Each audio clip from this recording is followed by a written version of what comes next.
있었습니다. 결혼 이야기가 나오던 어느 날 엄마가 조용히 말을 꺼냈습니다.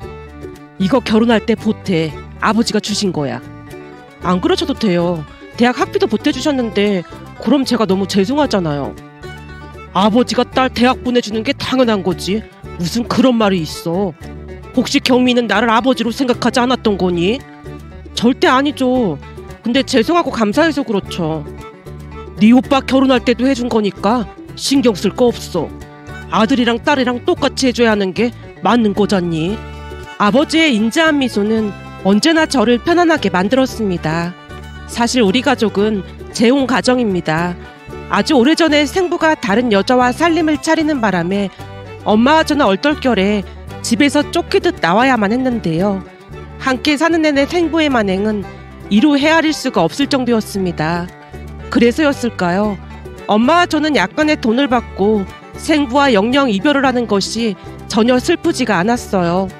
그 뒤 우리는 외갓집으로 갔고 엄마는 외할머니와 함께 시장에서 일을 하며 제 뒷바라지를 했습니다. 다행히 외할머니가 시장에서 꽤 오래 자리를 잡고 장사를 하셨던지라 많이 여유롭진 않았지만 경제적인 어려움은 크게 없었습니다. 그렇게 우리는 한동안 나름 조용하고 무난한 시간을 보냈습니다. 우선은 생부 얼굴을 마주하지 않는 것만으로도 감사할 따름이었으니까요. 그렇게 평화로운 나날을 보내고 있던 어느 날 제가 고등학교에 막 들어갔을 무렵 외할머니께서 엄마를 앉혀놓고 말씀하셨어요. 너도 영석이라고 기억나지? 아, 영석이 오빠? 옛날에 한창 같이 어울려 놀아서 잘 알지. 사실 영석이가 한 5년 전쯤 사별하고 아들 하나 키우고 있는데 고향 내려왔다 오며 가며 너를 봤던 모양인지 무슨 일인지 물은 모양이야. 그래서 영석이 엄마가 영석이한테 너 이혼하고 혼자 살고 있다고 말했고 말이야. 근데 영석이 엄마 말이 요즘 들어 영석이가 뻔질나게 내려오고 네 안부를 그렇게나 묻는다지 뭐니. 내 안부를 왜 물어? 영석이 엄마 말로는 영석이가 너한테 마음이 있어서 묻는 게 아니겠냐고 하더라고. 말도 안 돼. 영석이 오빠가 뭐가 아쉬워서 나 같은 촌사람한테 관심이 있겠어? 그렇잖아도 나도 영석이 엄마한테 그렇게 말했는데 영석이가 예전부터 너를 많이 좋아했다잖니. 근데 네가 다른 남자랑 맞선 보고 바로 시집 가버려서 한동안 울고불고 그랬다잖아. 난 그런 거 전혀 몰랐는데. 엄마가 어리둥절한 표정으로 할머니를 바라보고 있었는데요. 할머니가 다시 말을 이어갔습니다. 영석이 엄마 말로는 영석이가 대학도 못 가고 그랬잖아. 그런데 너는 대학도 나왔고 하니 말도 못 걸었다고 하더라고. 내가 무슨 좋은 대학을 나온 것도 아니고 기껏해야 지방대 나온 건데 그게 뭐라고 그런 말을 해. 그것도 엄마가 나 대학 가는 거 보는 게 꿈이라고 해서 엄마 성화에 못 이겨서 갔던 것뿐인데. 암튼 영석이가 너 시집 가는 거 보고 밥도 안 먹고 참 힘들어했다잖아. 근데 네가 이혼하고 혼자 산다고 하니까 아무래도 다시 마음이 움직인 모양이야. 너랑 밥 한 끼 하고 싶다고 하는데 가서 한번 만나봐. 아유 싫어. 경미 아빠랑 사는 데는 그 모진 세월을 보냈는데 내가 미쳤다고 다시 남자를 만나겠어? 생각만 해도 끔찍하니까 얘기도 꺼내지도 마. 정서방 그 인간은 인간 말종이니까 그런 거고 영석이는 처자식한테 그렇게나 잘할 수가 없었어. 그러니까 한번 만나봐. 네 나이도 젊은데 언제까지 그러고 살려고 그래. 예전에도 엄마가 경미 아빠 괜찮은 사람이라고 해서 결혼했는데 지금 내 꼴을 보고도 그런 말이 나와? 그러게 내가 결혼 늦게 하고 싶다고 그렇게나 말했는데 엄마가 그런 사람 없다고 하도 결혼하라고 해서 이 사달이 난 거잖아. 그날 처음으로 엄마가 할머니께 원망을 쏟아냈는데요. 할머니가 한탄을 토해내며 말했습니다. 그래, 이 애미가 죄인이다 죄인이야. 그 학벌이 뭐라고? 학벌 좋은 거랑 인물 좋은 거에 비춰서는 내가 너를 그 구렁텅이로 밀어넣었어. 워낙 배운 거 없이 고생하면서 살다 보니 너만큼은 똑똑한 사람 만나서 잘 살길 바랬는데 내 욕심이 화를 불렀어. 라며 할머니께서 눈물까지 훔치셨어요. 그 모습에 엄마가 마음을 누그러뜨리고 다시 말을 했습니다. 엄마, 그냥 한 말 가지고 뭘 또 울기까지 하고 그래. 속상해서 한 말이니까 담아두지 마. 내가 엄마 마음 왜 모르겠어. 그러니까 영석이 한번 만나봐. 사람이 참 괜찮다니까. 엄마, 경미 때문이라도 난 절대 재혼 안 해. 나도 엄마처럼 우리 딸 잘 키울 참이야. 엄마가 제 머리를 몇 번이나 쓰다듬으며 사랑스러운 눈빛으로 바라봤습니다. 그날은 엄마의 말에 안심이 될 수밖에 없었는데요. 그동안 생부로 인해 아버지라는 존재에 대해 지극히 부정적일 수밖에 없었으니까요. 하지만 사람의 인연이라는 것은 어찌할 수 없었던 것인지 영석이 아저씨가 끊임없이 우리 모녀에게 정성을 들였습니다.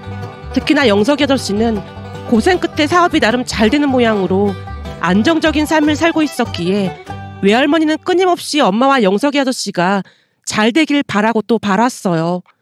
그러던 어느 날은 시장에서 일을 하시던 할머니께서 갑자기 쓰러지셨는데 마침 지나가던 영석이 아저씨의 도움을 받게 됐습니다. 아저씨가 할머니를 들쳐업고 근처 병원으로 급히 갔거든요. 다행히 할머니는 빈혈이라고 했는데 아마도 당신의 인생과 비슷한 삶을 사는 엄마를 보며 큰 스트레스를 받아서 식사도 제대로 못했다고 했습니다. 병원에서 엄마가 할머니께 잔뜩 화를 냈거든요. 그러게 내가 밥에 물 말아 먹지 말고 잘 챙겨 먹어야 한다고 했잖아. 입이 깔끌거려서 넘어가질 않으니까 그런 거 아니야. 빈혈이 뭐야 빈혈이. 내가 얼마나 놀랐는지 알아? 영석이 오빠 없었으면 진짜 큰일 날 뻔했어. 엄마 입에서 영석이라는 이름이 나오자마자 할머니 얼굴에 화색이 돌았어요. 그랬어? 영석이가 날 도와줬어? 엄마 쓰러졌는데 다행히 영석이 오빠가 근처에 있었던 모양인지 쏜살같이 달려와서 도와줬어. 나 혼자 얼마나 무서웠는지 알기나 해? 거봐라. 이래서 집안에 남자가 있어야 든든한 법이야. 나도 영석이처럼 든든한 사위 하나 있으면 소원이 없겠는데. 할머니가 애처로운 눈빛으로 엄마와 저를 번갈아가며 바라봤습니다. 잠시 후 엄마가 할머니 좋아하는 케이크를 사온다며 병실 밖을 나가자마자 할머니가 제 손을 덥석 잡으며 말했어요. 경미야, 네가 엄마를 잘 설득해야 한다. 네 엄마 한참 젊은데 저리 혼자 살게 할 순 없잖니. 네 엄마한테는 네가 제일 소중한 것처럼 나한테도 딸인 네 엄마가 제일 소중한 법이야. 그러니까 네가 옆에서 아빠 필요하다고 영석이 아저씨랑 재혼하라고 말 좀 해라. 이 할미 소원인데 들어줄 거지? 라며 할머니가 제게 애원하다시피 했습니다. 그런데 저도 언제부터인가 영석이 아저씨에게 좋은 감정이 쌓여가고 있었는데요. 영석이 아저씨는 생부와는 전혀 다른 사람으로 자상하고 온화한 사람이었어요. 그런 따뜻한 배려를 처음 받아봤던지라 저도 조금씩 마음이 움직이고 있었고요. 그렇게 시간이 지나면서 영석이 아저씨 가족과 우리 가족은 자주 만나 어울렸고 제가 고등학교를 졸업할 무렵 두 분은 재혼을 했습니다. 오빠도 착하고 좋은 사람으로 항상 저를 배려했으니까요. 그렇게 우리는 한 집에서 같이 살았고 처음으로 가족의 존재가 무엇인지 느꼈다고 해야 할까요? 대학에 들어간 제가 늦게 오는 날이면 아빠가 데리러 와줬습니다. 혹시 아빠에게 급한 일이 생기면 오빠가 데리러 오기도 했고요. 오빠에게 여자친구가 생겼을 때는 저한테 제일 먼저 소개해주기도 했는데요. 여자친구도 오빠만큼이나 좋은 사람임에 확실해 보였습니다. 그 뒤 오빠는 결혼을 했고 새언니와 함께 행복하게 잘 살고 있어요. 그리고 저 또한 남자친구가 생겨서 가족들에게 소개를 했고 결혼 이야기가 나오고 있던 중이었는데요. 부모님이 저를 앉혀놓고 통장 하나를 건네며 결혼에 보태라고 했습니다. 물론 죄송스러운 마음이 들어 급히 사양을 했고요. 전 죄송해서 이거 못 받아요. 그동안 아빠가 어떻게 해주셨는데 양심도 없이 이걸 어떻게 받겠어요. 저는 아빠라는 사람들은 하나같이 다 나쁜 사람인 줄 알았는데 아빠를 만나고 나서 그렇지 않다는 걸 알았거든요.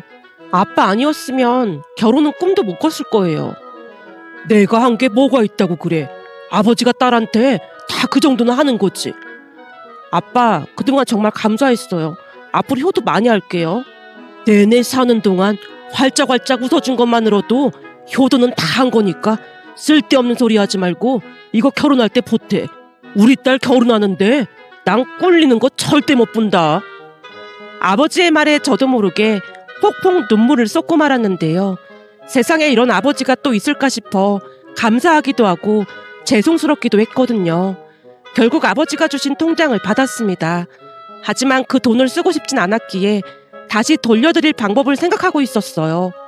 그런데 그날 저녁 남친을 만나러 갔는데 제 눈이 빨갛게 충혈된 걸 보고는 남친이 조용히 물었습니다. 눈이 왜 그래? 혹시 울은 거야? 아, 그게 우리 아빠 진짜 대단하신 것 같아. 비록 생부는 잘못 만나서 엄마도 그렇고 나도 그렇고 많이 힘들었지만 내가 아빠 복은 있는 것 같아. 우리 아빠 진짜 너무너무 좋은 분이신 것 같아. 그렇긴 하지. 근데 무슨 일 있었던 거야? 왜 울은 건데? 나한테도 얘기해주면 안 되는 거야? 그게 사실은 아빠가 결혼할 때 보태라고 통장을 주신 거 있지.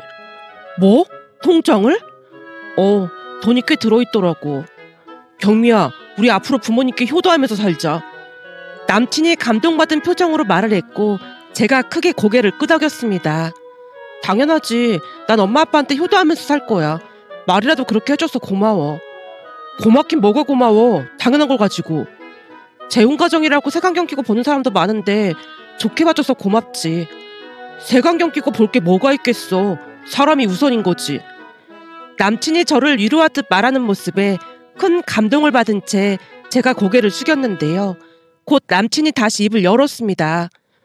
그럼 우리 결혼할 때 그 돈 보탤 생각인 거야? 아니, 그건 아니고 다시 돌려드릴까 해. 어렵게 주신 건데 왜 돌려드려? 그동안 받은 것도 많은데 내가 그 돈을 어떻게 받겠어. 덕분에 난 대학도 편하게 다니고 그랬거든. 그것만으로도 감사드릴 일인데 또다시 돈을 받는 건 좀 아니잖아. 거기다 우리는 양가 도움 없이 둘이 모은 돈으로 결혼하기로 했던 거고 말이야. 그러니까 당연히 부모님께 돌려드려야지. 그랬었지? 남친 표정이 어딘지 모르게 껄끄러운 듯해 보였지만 그게 내색하지 않은 채 지나갔는데요. 그렇게 며칠이나 지났을까요? 회사에서 일을 하던 중 문자가 와서 확인을 했더니 남친 엄마였습니다. 문자 내용은 시간 날 때 전화를 달라는 내용이었고요. 저도 남친 집에 인사는 드렸던지라 남친이 제 전화번호를 알려준 모양이구나 하고 전화를 했더니 다짜고짜 만나자는 말을 했습니다. 우리 준수한테는 따로 말하지 말고 만났으면 좋겠는데 날짜랑 시간은 네가 정하렴. 내가 맞출 테니까. 정하면 나한테 문자 좀 넣어주렴. 라고 전화를 끊었고 잠시 뒤 날짜와 시간을 문자로 남겼습니다. 그리고 며칠 뒤 남친 엄마를 만나러 나갔는데요. 제가 자리에 앉자마자 남친 엄마가 말을 꺼냈어요. 네 새아빠가 결혼할 때 쓰라고 통장을 줬다며? 대체 얼마를 준 거니? 네? 그걸 어떻게 아시는 거예요? 우리 준수가 집에 와서 말했으니까 알지. 내가 어떻게 알겠니? 그나저나 너 말이야. 그거 진짜 돌려줄 건 아닌 거지? 혹시 준수랑 결혼에 대해 구체적인 얘기는 해본 거니? 그냥 양가 도움 없이 우리 둘 모은 돈으로 하기로 했습니다. 물론 양가 도움 없이 하는 것도 나쁘진 않지만 네 새아빠가 굳이 돈을 주겠다는데 마다할 이유가 없잖니. 니들이 아직 많은 얘기를 안 한 모양인데 사실 우리 준수가 모아놓은 돈이 얼마 없다. 거기다 우리도 보태줄 형편이 못 되고 말이야. 그러니 그 돈 받아서 결혼에 보태면 얼마나 좋겠니? 새 시집가서 호강하고 사는 거 보니까 네 엄마 얼굴이 아주 예쁜 모양이다. 이럴 줄 알았으면 나도 진즉에 이혼하고 돈 많은 남자랑 재혼하는 건데 후회 막심이지 뭐니. 남친 엄마가 어찌나 아무렇지도 않게 말을 하던지 제가 잠시 넋을 놓고 말았는데요. 그런 저를 아랑곳하지 않고 남친 엄마가 다시 말을 이어갔습니다. 네 엄마가 새 시집간 것도 이런 것 때문일 텐데 새아빠가 준 돈을 안 받긴 왜 안 받아. 주는 대로 넙죽넙죽 다 받아야지. 저기 말씀이 조금 지나치신 것 같습니다. 내 말이 뭐가 지나쳐? 대부분은 그렇게 함부로 말하지는 않죠. 그리고 저는 우리 아빠를 새아빠라고 생각해 본 적이 단 한 번도 없거든요. 그 말은 좀 상가해 주셨으면 좋겠습니다. 너 그거 다 피해의식인 거야. 그럼 피 한 방울도 안 섞였는데 네 아빠가 새아빠지 친아빠겠니? 남친 엄마가 또다시 거침없이 말을 하는 모습에 싸늘한 눈길로 남친 엄마를 향해 냉랭하게 입을 열었습니다. 저는 그 돈 받을 생각 없습니다. 그럼 할 말 끝난 것 같은데 이만 일어나 보겠습니다. 예, 난 말 안 끝났는데 그냥 일어나면 어떡해. 저는 더 이상 할 말이 없어서요. 라며 제가 자리를 박차고 나와버렸는데요. 남친 엄마의 언행에 참을 수 없는 치욕과 분노를 느꼈습니다. 잠시 후 집에 들어갔는데 남친에게 전화가 걸려왔어요. 나 지금 너네 집 아파트 1층인데 잠깐 나올 수 있어? 알았어, 지금 나갈게. 제가 다시 밖으로 나갔고 남친과 한 카페로 들어갔는데요. 자리에 앉자마자 남친 눈이 싸늘하게 희번덕거렸습니다. 너 오늘 우리 엄마 만났어? 지금 막 만나고 오는 길이야. 우리 엄마한테 함부로 행동했다며? 함부로는 내가 아니라 준수씨 어머님이 함부로 행동하셨겠지.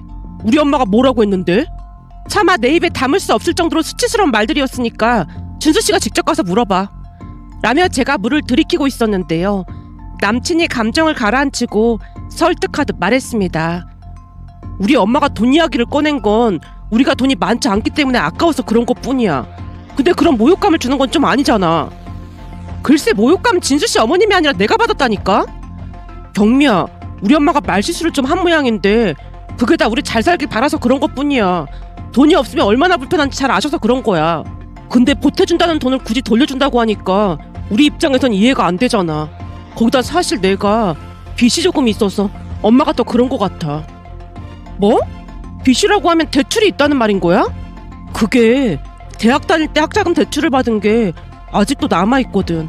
그래서 말인데 그거 다 갚으려면 아직도 한참 남았는데 우리 그 돈 받아서 우선 그거부터 다 갚자.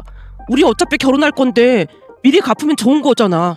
남친이 설레는 표정으로 말을 하는 모습에 등골이 오싹해졌는데요. 순간 오히려 제가 이상한 게 아닌가 싶을 정도였기에 할 말을 잃은 채 멍이 앉아 있었는데 다음 순간 남친 입에서 더욱 충격적인 말이 터져나왔습니다.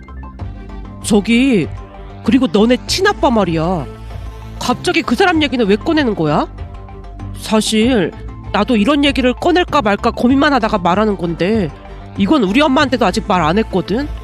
사실 며칠 전에 너네 친아빠가 날 찾아왔어. 뭐? 친아빠라니? 혹시 내 생부를 말하는 거야? 제가 불안감에 휩싸인 채 되물었는데요. 남친이 고개를 끄덕이며 대답했습니다.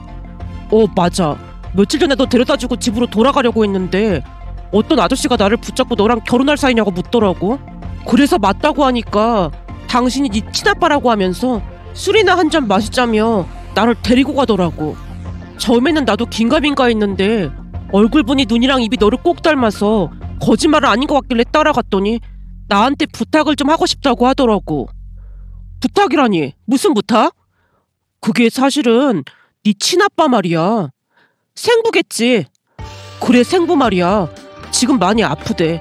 그래서 간이식을 받아야 하는데 그걸 너한테 부탁을 좀 해주면 안 되겠냐고 하더라고. 뭐? 그런 얘기를 준수 씨한테 했단 말이야? 그게 아무래도 너네 부모님께 계속 말을 한 모양인데 운전박대만 당하고 쫓겨난 모양인가 봐. 근데 많이 급하다고 하면서 너를 좀 설득해달라고 하더라고. 그 사람 남보다 못한 사람인데 그걸 왜 나한테 해달래? 그 사람 재혼해서 자식들도 있을걸? 할머니한테 듣기로는 아들을 둘이나 낳고 산다고 하던데 지금쯤 대학생은 됐을걸? 어찌나 기가 막히던지 온몸이 떨리기 시작했는데요. 남친이 계속 눈치를 보다가 다시 말을 이어갔습니다. 그게 아들이 둘 있는 게 맞긴 한데 당신 아들은 결혼해서 자식도 낳고 해야 하는데 이식하면 약을 계속 먹어야 한다면서 그건 안 된다고 하더라고. 그럼 나는 이식해지면 나도 약 먹어야 하는데 말이 되는 소리라고 해. 그게 너는 딸이지 않냐면서 딸은 좀 낫지 않겠냐고 그러더라고. 그런 미친 소리가 어딨어? 흥분하지 말고 우선 더 들어봐.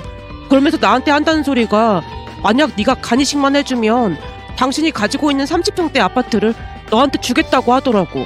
그러니까 나한테 너를 좀 설득해주면 안 되겠냐고 그러더라고. 뭔 미친 소리를 하고 있어. 제가 자리에서 벌떡 일어난 채 외쳤는데요. 남친이 급히 저를 다시 앉히며 말했습니다. 진정하고 들어봐. 나도 미친 소리인 것 같아서 우리 엄마한테도 말 못했다니까. 왜? 준수 씨네 엄마한테 말하면 간이식 해주고 아파트 받으라고 할까봐? 사실 30평대 아파트 하나면 나쁜 조건 아니잖아. 뭐? 그 말 진심인 거야? 경미야, 잘 생각해봐. 우리들이 평생 벌어도 그런 집 살 수 있을 것 같아? 그럴 바에는 너 건강한데 남도 아니고 친아빠, 아니 생부한테 간이식해주고 그 아파트 받는 것도 나쁜 조건 아니지. 난 결혼해서 딩크족으로 살 수 있으니까 나쁜 선택은 아닌 거잖아. 시간이 갈수록 돈에 눈이 먼 남친이 거침없이 말하는 모습에 사이코패스가 아닌가 싶은 생각마저 들면서 온몸에 소름이 돋았습니다. 결국 제가 앞에 있던 물잔을 들어서 남친 얼굴에 끼얹으며 말했어요. 이제 보니 니네 집 사람들은 돈이라면 못할 게 없는 사람들이구나. 전에 생부가 우리한테 어떻게 했는지 다 말했는데 어쩜 나한테 그런 말 할 수가 있어? 오늘 너랑 끝났으니까 다시 연락하지 마. 어디 무서워서 너랑 살 수나 있겠어? 라며 그곳을 뛰쳐나오다시피 했습니다. 잠시 후 집에 돌아가서 부모님께 모든 사실을 털어놨고 엄마가 분노했습니다. 그 미친 인간이 그여 사달을 냈구나. 생부란 인간이 딸한테 어떻게 그럴 수가 있어? 너 절대 딴 마음 먹을 생각도 하지 마. 간이식 같은 소리하고 자빠졌네. 그리고 그 준수랑도 당장 헤어져. 그렇잖아도 지금 헤어지고 오는 길이야.